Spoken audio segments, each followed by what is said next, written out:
So today's guest is actually a business owner. And so I really loved his presence online and all of the ways that he has put AI into his business. Because if you know about our profitable lead system course, we really encourage you to integrate AI into many areas. And part of that process is using Go High Level, which he also uses. So I think it's really a great fit to see how a successful business is using all of the different tools that we recommend for you. So please take notes.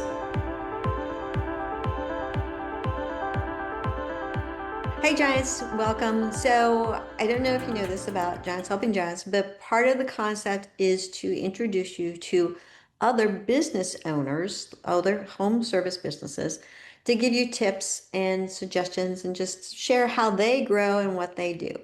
And so I met Bo through LinkedIn. He came up as, I think it was just one of those anniversary announcements, and I looked at it and I was like, wow, look what this guy does. This is so majorly cool. Yeah, I've got to have him share with the Giants. So here he is. Hi, Bo. Welcome. Hey, thanks for having me, Lois. Appreciate it. Well, thank you. Can you tell the listeners a little bit about yourself and what you do? Yeah, so a little bit about me. I'm a third generation in the window cleaning industry. I've been doing it for many years. It goes clear back to, if you want to know the whole story, I guess at this point, but it goes all the way back to World War II with my grandfather, and so we went through the whole process. He was a POW, captured by America, and he ended up here. They offered him a chance to become a citizen, so he ended up a citizen. Started working for the window cleaning company out of San Francisco, and that's how my dad and my uncle both learned how to. And so my dad ended up here in '77 in Boise, Idaho, starting his business, and I've grown up in it. And so we specialize in window cleaning, pressure washing, and gutter cleaning currently. And we've done some other things, and we'll talk further about that. But yeah, and here I am today as a Blue Gander window cleaning. So, what is the hardest part about growing a company and especially the home service businesses? I think one of the tricky things is hiring people, hiring the right people. That can be tricky. But over the years, we built good systems on how to hire. We do group interviews and things like that to bring in, several people at once and kind of pick through them. We have a personality assessment they take before they come in. And there's also now we have an AI interviewer that actually screens the people before they come in. So hiring in the early stages, the hiring was tricky because I really didn't know what I was doing. Because I back in 2018, see, with me and my father, we there was always owner operator, so we never hired anybody. He never wanted to hire anybody. His business was called Frank's Window Cleaning, and same as my uncle, it was father and son, never expand. And my dad was like 70, still running up and down ladders. And so I decided, after he retired at 70, I was like, I got to get out of the field. I was in my 40s. So I was like, so 2018 is when we first hired some people. And that's when in early stages, it would just be meet at a coffee shop. I was still working out of the house at that point and just kind of trying to find people. And that was hard. But over the years, we've learned how to build out better systems, which is super important, and on the higher end, just better processes, and all the way up to speed till now, where we do the big group interviews, bring them into the conference room, tell about our company, what we do, where we're going, paint the vision, and what they can get, what their, path to success is. And so that's been really valuable. And then we bring it that way, we can going through the whole phone screening process before they even come in with the personality assessment, see if they're the right fit for the right seat, to the group interview, to tell them about our company, to the AI interviewing, all that, the pre-screening, all that stuff, and through the whole, flow into coming in the company. So we can hire now, like last couple of weeks, we've hired probably 8 people last 2 or 3 weeks. So, and we got to hire another 6. And so with our systems, we're able to do that, and that's just a small part of what's helped us grow, you know. So, the AI interview, is it an AI that talks to them? Mhm. Okay. Yeah, so it's an AI agent. So what the whole process is, it'll start out with the personality assessment, and it's different. The assessment judges on like lead technician or sales rep, depending on what role they're applying for. The group interviews are mostly for technician, so and then it'll score them on a 1 through 10 scale, and usually anything 6 or 7 or higher will go on to the interviewing process. And the AI agent, what it does, yeah, it totally phone interviews them before we ever talk to anybody. And we can listen to the recordings and everything. And it's pretty good. It lets them know it's an AI, but it's pretty good. Yeah. Pretty, it's been designed specifically for like our trade, Uh, so it'll ask the right questions, and you can listen to them and you can pre-screen and then we'll move them and if they get a 7 or above, they'll automatically get kicked into a calendar invite and then they can come in person. And we schedule 2 days a week currently for interviews, mhm. for group interviews. So, and that's how it works. And it's pretty slick. It saves a lot of office time because the office time is what it'll eat up a ton of time if you're looking through hundreds of applicants and trying to figure out who needs to go where and if they're worth bringing in. This just whittles it down. So you cast a wide net, and then it whittles down to a much smaller pool, and then a much smaller pool. Time they get to our company, we try to pick and choose, the top, players for our business. So. Yeah. Well, one of the things that I'm constantly telling small business owners is that you got to stay with the technology. And so obviously you've incorporated AI with this prospect and you probably use AI in other areas, but I also noticed that you do drone cleaning Hmm. and I didn't know that was a thing. So I don't keep up with that particular market. But I found that very interesting that you seem to be really honed in on the growth of the technology in your industry. Yeah. For me, we started drone about 3.5 years ago, drone cleaning. It goes back. I'm constantly trying to stay ahead of the technology or just progressing along with it, I should say, as well. But so we started drone cleaning about 3.5 years ago. I was looking around. I was going to start sending guys, the old school method is you drop over the side of high-rise buildings and sit on a chair, boost some chair work. And I decided I'll look around at this. And then this drone thing, I had heard about it. And so I started looking further into it and I was like, okay, I'm gonna look further into this. And so we ended up about 3 years ago bringing it in and starting that process. And now we have drone pilots because you got to get clearance, FAA clearance for each area you fly. You got to have a 107 certified pilot, which isn't a super intense process, but you got to know it's not easy. You got to know a fair amount of stuff. So I got those. And then you had to build out the whole system with the drone. And what it does, we just have a wash plant with pure deionized water that filters through pure water into like a 200-gallon tank and a pump that pumps it out of there up a hose to the drone. And there's a little solution reservoir below the drone. The drone pilot hits a little trigger on there. It mixes with the deionized water, sprays it on. Then you pure water rinse. It's like a touchless car wash if you want to think Okay. about it that way. Yeah. But it's not, you don't physically touch the glass, but it sprays and rinses it. And it does a pretty good job. It does a pretty good job. So we've been happy with it. It's just another tool in the quiver Hmm. for our business. Is there any other technology areas that have grown in your business? Newer ones, not, let's see, newer wise, it's mostly the AI. It's really been, Okay. it's been, I mean, going back to like the window cleaning part, I guess you could say it'd be the water fed poles. Those have been around for a minute. They're not so newer technology, but new compared to what my father and I did. We Yeah. just always use traditional window cleaning, but water fed poles, it's like a pure water that goes up a long pole, a little tube, and you scrub with a brush, and then they have little jets that come out the end. You rinse it. So that one's you physically touch the glass, scrub, and then you rinse, and that saves a ton of ladder work as well for the mid and low rise buildings. So that would be somewhat newer. It's been around for a while, but it's newer compared to what my father and I did, Yeah. for 35 years or whatnot when we were Yeah. clean. So that technology has been pretty incredible. But yeah, going back to that, I mean, nowadays it's definitely AI as far as staying in front of that. There's so many different ways you can use it, but we utilize it a lot for systems building Mhm.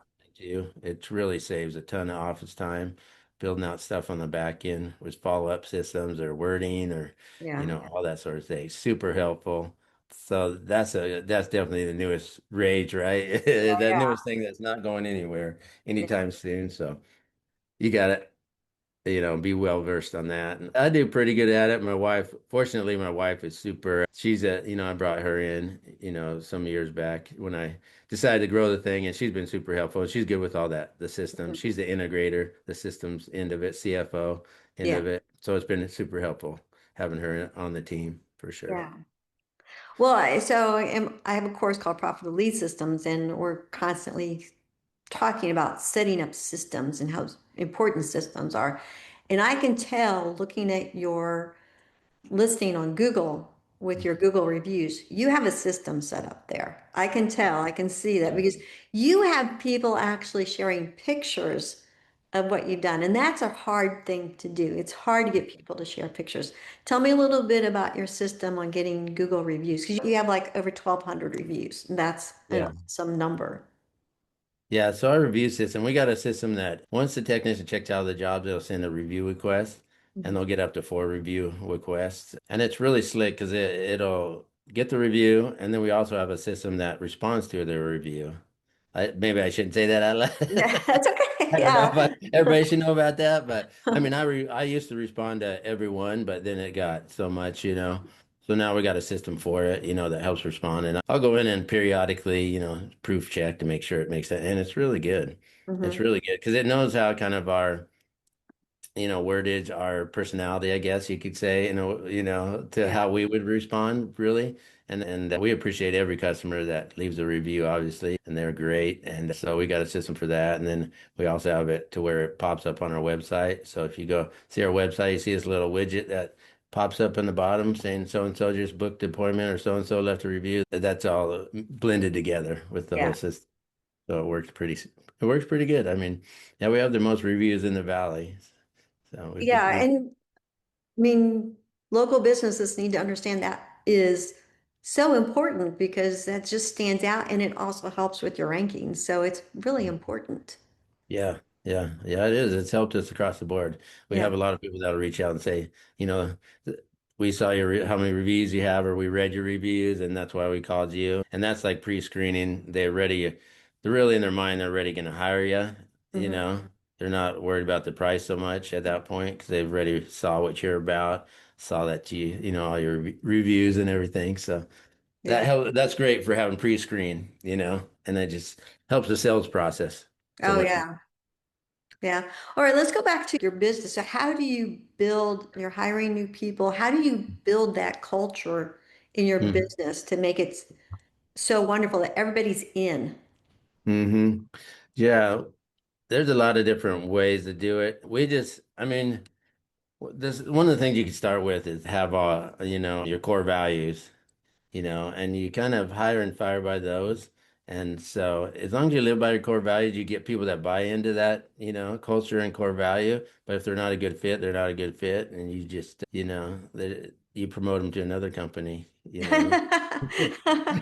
I So like that, that. that's so that's one of the ways you can look at, is just a culture fit. And we try to pre-screen, we try to do as best we can, pre-screening all that, on the front end when we do the group interviews and look at people and then we bring them in on a one-on-one interview. We try to make sure that, because that's the one thing we're always looking for.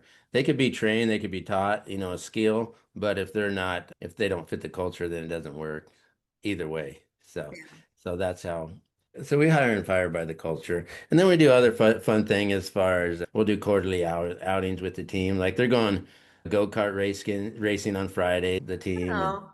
so we'll try to do fun things, as a group to kind of build that culture. We'll cook them like my operation manager or my fleet manager. They'll cook them breakfasts. Every Wednesday they have a Wednesday morning meeting with the technicians, kind of a huddle or rally safety meeting in the conference room, and sometimes they'll cook them breakfasts in the morning for that, and that all builds a culture, you Oh, know. yeah. Yeah. Yeah. It makes them feel like they're part of the family and they have part of the Mhm. purpose with Yeah. building the company. That's right. That's Yeah. right. And paint the vision too. That's part of another part of it. You paint the vision where you want to go. Obviously we want to grow year over year and where we want to go and what we want to become. Our next stage is buying our own facility or building one. So that'll be the next phase we've rented. So, kind of painting those visions to see that. And they have a vision too, as far as moving up the ladder from a field tech to, lead tech position, and they have a clear path how to do that. So they could see that, so they could see their career path for them. And all that stuff helps to the culture for Now sure. you not only do window cleaning, but you also do lights for holidays. To me, that's like a no-brainer type of thing. You've got these people there that obviously are used to heights and things of that nature, maybe. But how did you get into hanging up Christmas lights? Yeah, so my Christmas light, and we've been doing it. This will be, I think, our seventh season. So we started early on. We had heard about it. It was a thing, started to become a thing, and Yeah. it's been around for a minute, but it started to become more of a thing. And so we went to a training down in actually Texas, and we learned clipper training. We learned how to install lights, and we decided to start doing that. And a big part of doing that was during the fall. It we install the lights. November usually is our busiest month for install. But where we wanted to plug in for us, January and February are super slow. So we are trying to figure out ways to kind of keep the guys busy. Hmm. So at least it would help. So we started doing the takedowns in January, which kept them busy. We do a lot of route work too on the commercial end for our window cleaning year round, but that helped fill those days, Yeah. and as we grow that division, and then it'll help. That was the main purpose of having Christmas lights. And we have all the ladders, and it's pretty easily trainable. So we'll have a training day for the guys that'll install. It's not too difficult to learn. It's pretty user friendly, and so that was another facet that we're like, it's not too complicated, and it just adds that supplemental income along with, something in for January for the Mhm. guys. So what is success to you? Success to me would mean right now, my vision would be as the company runs without me. I basically come in, we continue to grow, we continue to succeed.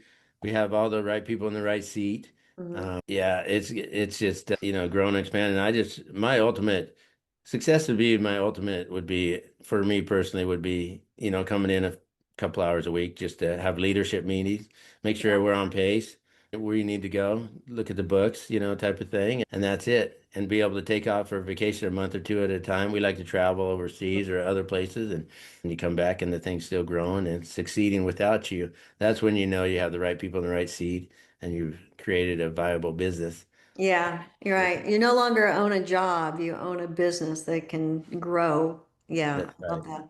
That's right. And that's the ultimate vision, ultimate goal for me. Yeah. Yeah. Well, what advice would you give to somebody who's not necessarily thinking of starting a window cleaning business, but just starting a business in general? I would say if you're an entrepreneur wanting to start a business, one of the things you got to understand is it'll get way harder than you think before it gets easier.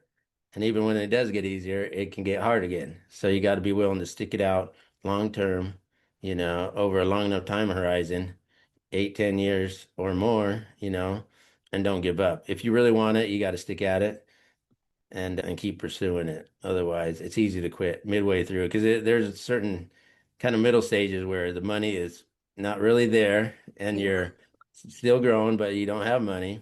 And then it could get difficult and a lot of sleepless nights. It'll be a lot of, stress. But if you really want it, don't give up on it. That would be my advice. Yeah.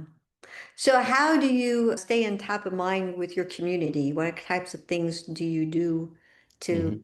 kind of be top of mind for them? Yeah, so some of the things we do, we're a part of many chambers. So for us, we're part of like probably 6 different chambers. There's a Meridian Okay. Chamber, Boise Chamber, we're part of Veterans Chamber, Eagle, Garden City. So I've joined several chambers, and once in a while I'll go after hours, or if I have a sales rep, I'll have him, doing some of that. And that just